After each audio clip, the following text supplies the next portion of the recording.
the colossal cataclysmic combat, Gamera vs. Barugon, War of the Monsters on Kaiju Carousel. Oh yeah, baby!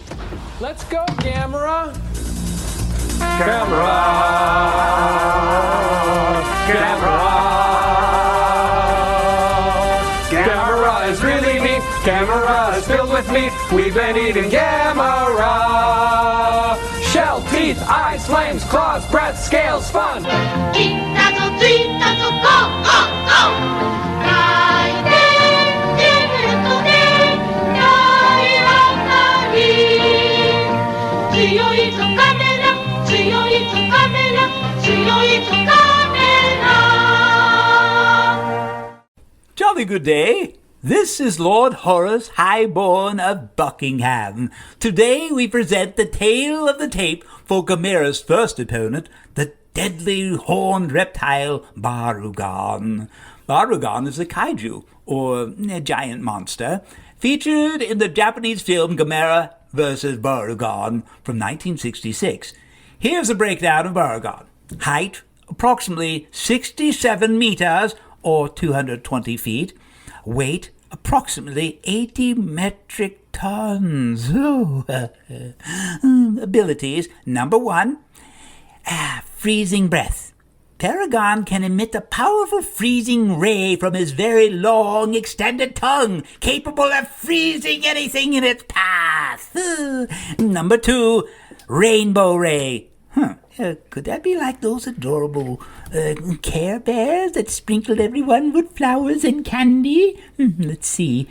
Barugon's back crest can emit a multicolored ray known as the rainbow ray, which causes widespread destruction and can melt objects in its wake. Oh, that doesn't sound much like candy, does it?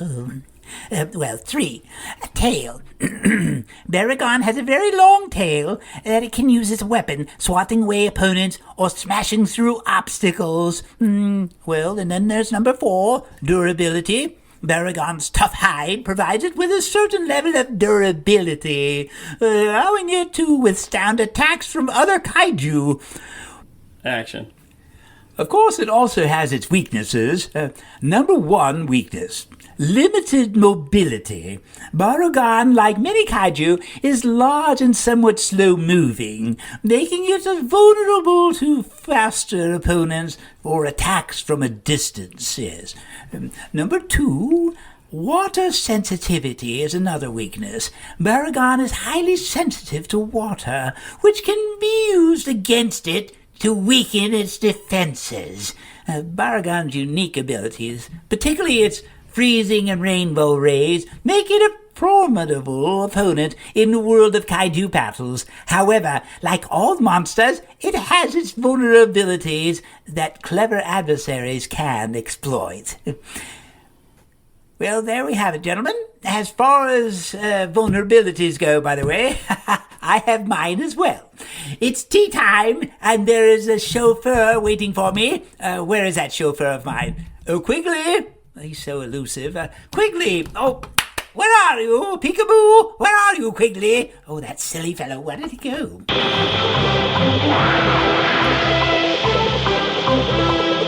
In the epic battle between Gamera and Barugon, the two colossal creatures clash in a city-shattering spectacle that unfolds amidst the neon-lit skyline. As the conflict begins, Barugon,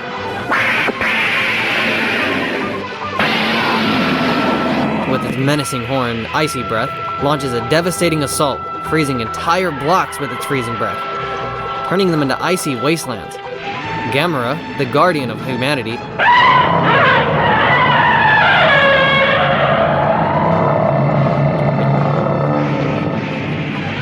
retaliates with his fiery breath, creating a blazing inferno that scorches the night sky.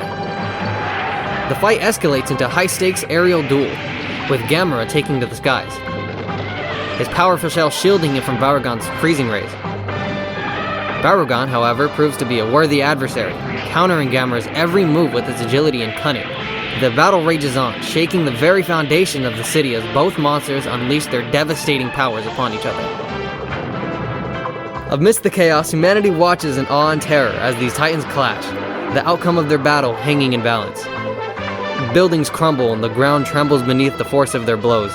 In a moment of sheer determination, Gamera summons his ultimate strength, channeling the elemental forces within him. With a mighty roar, he delivers a final decisive blow, incapacitating Barugon and saving the city from a certain destruction.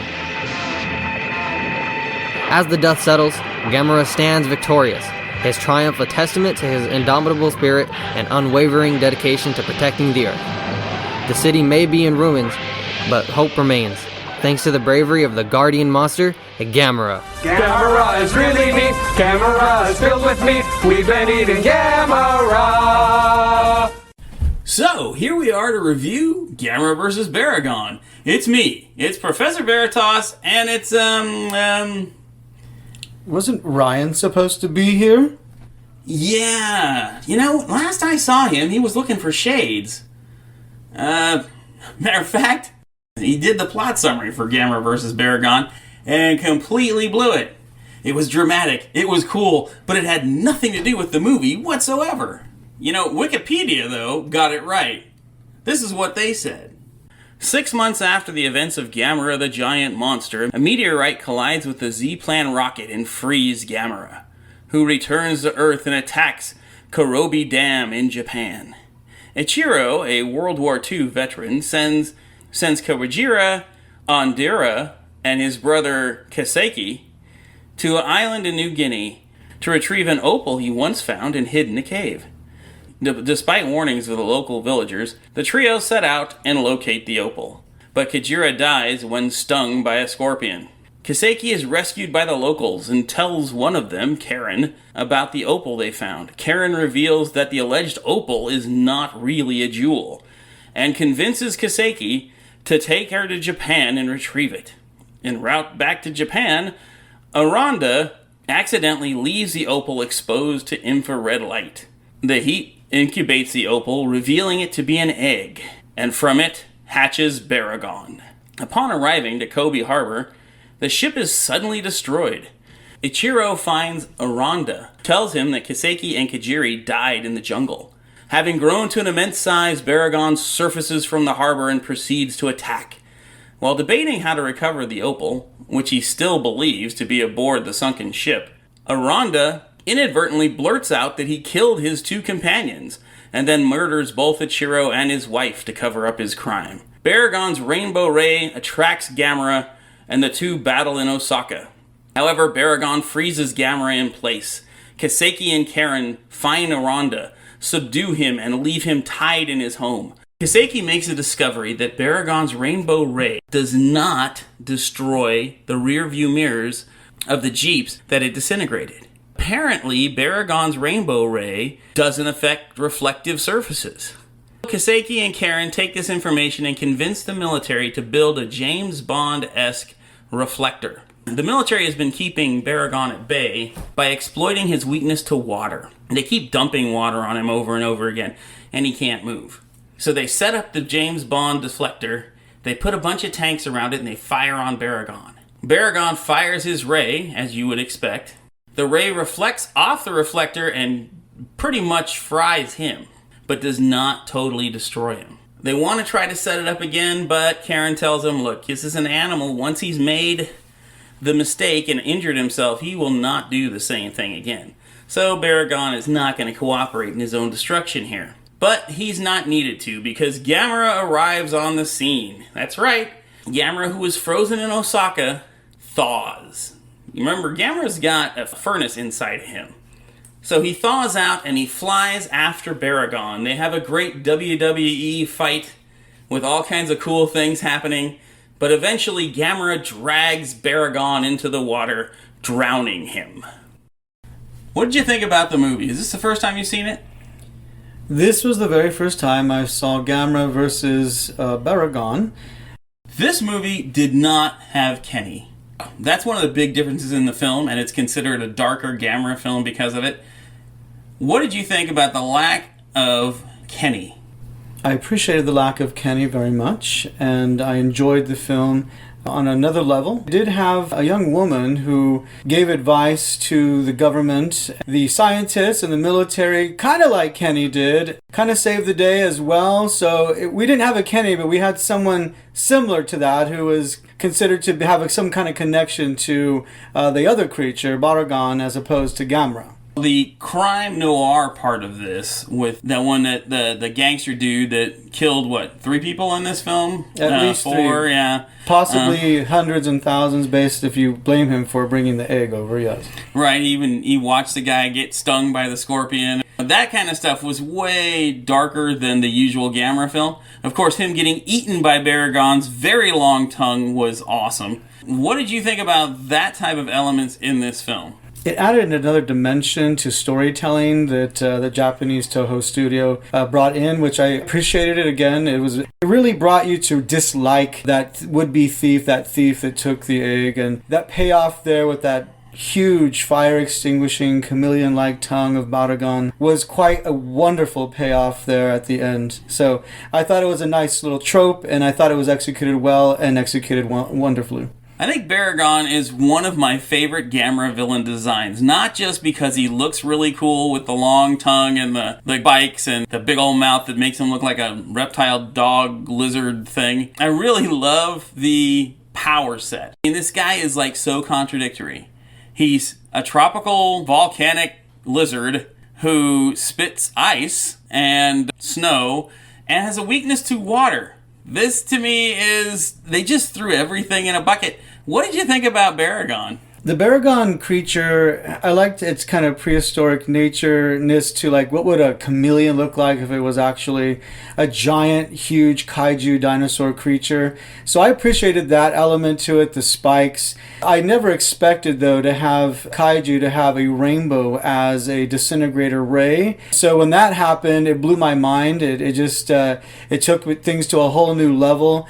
And we thought rainbows were nice and refracted light, and the water was refracting light here, but no, it's a death ray. Finally, it's gotten the rainbow correct, and they turned things. The plot twist was quite amazing. So I appreciated the dog-like Barugon creature, tail, the little smile as it's walking and destroying Kobe, Japan, and then Osaka. It was familiar yet also strange all at once. So it was a nice creature to start off this Dark Gamera series. Here we have Gamera's transformation from villain, clearly in the first movie, to hero in this film. You see it twice in here. In the beginning, he comes back from space after Plan Z fails, as everybody expected it would. He comes back, and the first thing he does is destroy a dam.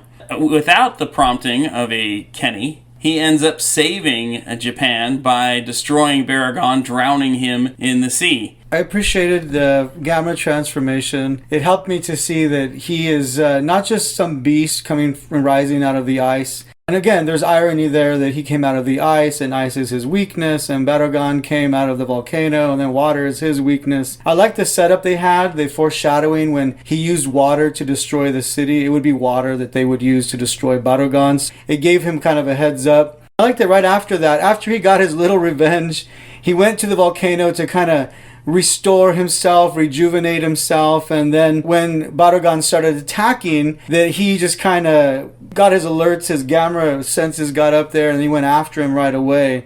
And so this shift from terror to the human race to sort of a savior or a helpmate is something that is, but also using humans again as a connection to these kaiju.